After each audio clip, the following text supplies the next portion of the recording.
हमारे देश के महाराष्ट्र में एक कंजार भाट नाम का समाज है जो कि नई नवेली दुल्हनों की कौमार्य परीक्षण करने के लिए देश की नेशनल मीडिया, कानून के जानकार और एलीट क्लास के लोगों के बीच चर्चा का विषय बना हुआ है।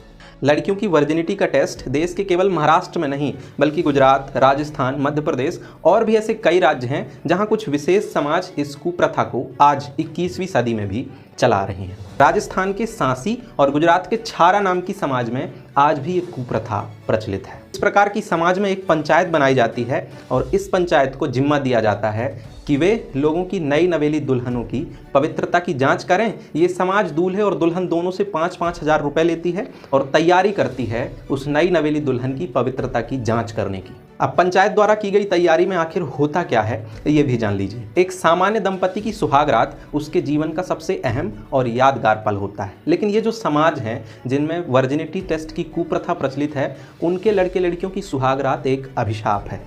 इसमें जिस पंचायत की चर्चा हमने शुरू में की है, ये पंचायत अरेंज करती है उनके सुहागरात की सारी तैयारियां। इस पूरे समाज के सामने एक कमरा बनाया जाता है। उस कमरे में ऐसी व्यवस्था की जाती है कि वहाँ सारे कपड़े सफ़ेद हों और कोई नुकीली चीज़ ना हो। फिर भेजा जाता है या ज़बरदस्ती भेजा जाता है इन दोनों नव दंपत्ति को सुहागरात मनाने के लिए, और फिर लास्ट में टेस्ट किया जाता है कि इनका चादर खून की बूंदों से लाल हुआ है या नहीं। और यदि लाल हो गया है तो बधाई दी जाती है दूल्हे को, और यदि लाल नहीं हुआ है तो दुल्हन की सामत आ जाती है। इवन लड़की के घर वाले तक ऐसा ना होने पर अपनी खुद की बेटी को प्रताड़ित करते हैं और फिर ससुराल वाले मतलब दूल्हे वाले या लड़के वाले लड़की वालों को और अधिक दहेज या पैसों की डिमांड करके इस प्रताड़ना को और गंभीर बना देते हैं। समाज में व्याप्त इस कुप्रथा का जब पुणे के विवेक नाम के एक लड़के ने विरोध किया तो विवेक के साथ क्या हुआ आप सुनिए। ऐसी बर्बरता से भरी हुई एक प्रकार की रिचुअल है, और मैंने कहीं ना कहीं सोचा, मैंने घर वालों से पहले बात करी, घर वाले इसके पूरे की परंपरा के विरोध कैसे जाएंगे। तो मैंने कम्युनिटी के, हमारे जो कंजर भाट कम्युनिटी है महाराष्ट्र में, उस कम्युनिटी के जो भी बड़े हैं, बड़े लोगों से मैंने बात करनी चाहिए। उन्होंने भी इस बात को ज्यादा तवज्जो दी नहीं, और ये टेस्ट कहीं ना कहीं रुकनी चाहिए कि इसको टेस्ट भी ना बोले। ये एक प्रकार की परंपरा मानते हैं कि इस समाज का ये पुरुष प्रधान समाज बोलता है अपने आप को, और पुरुष अपनी स्त्री को एक प्रकार से उसका बिहेवियर रेगुलेट करने का प्रयत्न कर रहा है इस टेस्ट की वजह से, और जो कि पूरी तरह से एक अंधश्रद्धा है एक प्रकार की, और इसका कोई साइंटिफिक बेस नहीं है। और इसको आप अगर देखेंगे, अगर मेडिकल साइंस के नजरिए से देखेंगे तो कोई मेडिकल बेस नहीं है।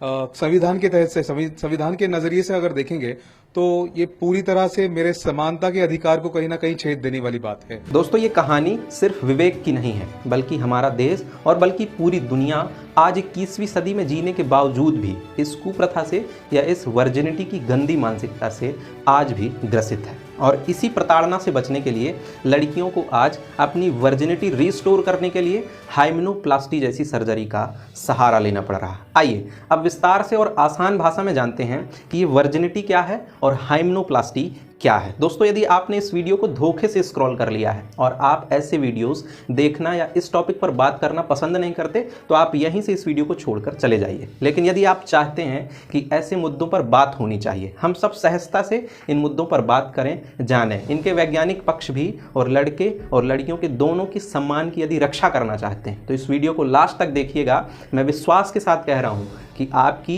इस विषय पर वर्जिनिटी, कौमार्यावस्था को लेकर निश्चित रूप से धारणा बदल जाएगी। दोस्तों, अंग्रेजी में एक शब्द है वर्जिन, जिसका मतलब होता है शुद्ध, बेदाग, या जिसका इस्तेमाल नहीं किया गया है। लेकिन इंसानों के केस में इस वर्जिन शब्द का मतलब होता है जिसने अभी तक फिजिकल रिलेशन नहीं बनाया है।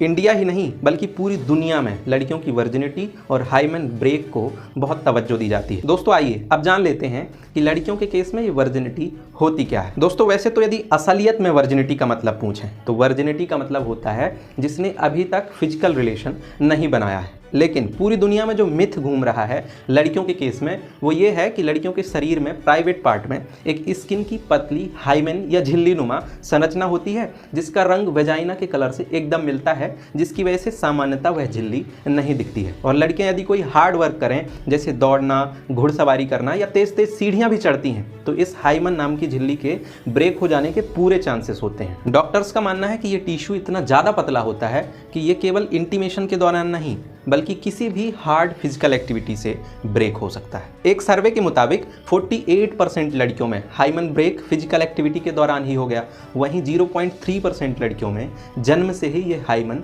होता ही नहीं है। बाकी बची लड़कियों का हाइमन ब्रेक इंटीमेशन जैसी एक्टिविटी के दौरान होता है। इसमें भी डॉक्टरों के मुताबिक खून निकलना कंपलसरी नहीं है। इन सारी बातों से एक बात तो स्पष्ट हो जाती है कि वर्जिनिटी का संबंध हाइमन ब्रेक हो जाने से तो बिल्कुल नहीं है। अब जब इसका कोई संबंध नहीं है तो फिर ऐसी गंदी धारणा बनी क्यों? तो हुआ क्या है कि पहले हमारे देश में शादी की उम्र कम हुआ करती थी, जिससे लड़कियों का 13-14 साल में विवाह हो जाता था और इंटीमेशन के दौरान ही वर्जिनिटी लूज होती थी और ब्लड निकलता था। लेकिन आज के परिवेश में लड़कियों की शादी की उम्र कानूनी रूप से तो 18 है, लेकिन शादी लगभग 22, 23, 24 या 25 साल के बाद ही हो रही है। ऐसे परिवेश में लड़कियों की वर्जिनिटी लूज होने का कारण यदि फिजिकल रिलेशन ही हम माने तो एकदम मूर्खता होगी ये।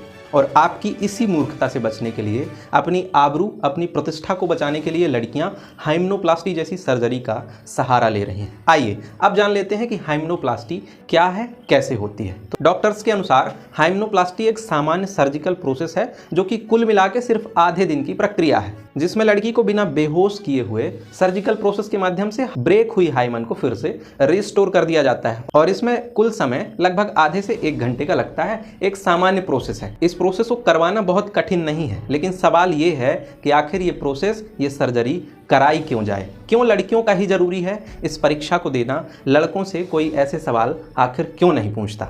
लेकिन इस पुरुष प्रधान समाज में लड़कों से ऐसे सवाल नहीं किए जाते। लेकिन आज हम एक लोकतंत्र वाले देश में रह रहे हैं। हमारे देश में आज भी संविधान को सर्वोच्चता मिलती है और संविधान का संरक्षक कहा जाने वाला सर्वोच्च न्यायालय के जस्टिस चंद्रचूड़ वाली एक पीठ ने 2 फिंगर टेस्ट को अमानवीय घोषित किया और निर्देश दिए कि इस टेस्ट को जल्द से जल्द सरकार कानून बनाकर बैन कर दे। इस फैसले में माननीय सर्वोच्च न्यायालय ने संविधान के अनुच्छेद 21 का सहारा लिया, जिसमें साफ शब्दों में लिखा है स्वतंत्रता का अधिकार और किसी व्यक्ति की स्वतंत्रता में उसकी निजता और आत्मसम्मान निश्चित रूप से आती हैं। और जब किसी लड़की को ऐसी कुप्रथा भरे परीक्षण से गुजरना होता है तो उसके आत्मसम्मान और निजता पर ठेस पहुंचती है। जब इस कुप्रथा पर राष्ट्रीय महिला आयोग की नज़र गई तो उन्होंने भी इस पर व्यापक जांच के आदेश दिए और यदि ये बात सही पाई जाती है तो दोषियों के ऊपर दंडात्मक कार्यवाही के निर्देश दिए। लेकिन आप खुद बताइए कि सुप्रीम कोर्ट खूब सारे निर्देश दे दे, सरकार इस पर ढेर सारे कानून बना ले और महिला आयोग निर्देश पे निर्देश देते रहे, पर क्या ऐसी कुप्रथाएं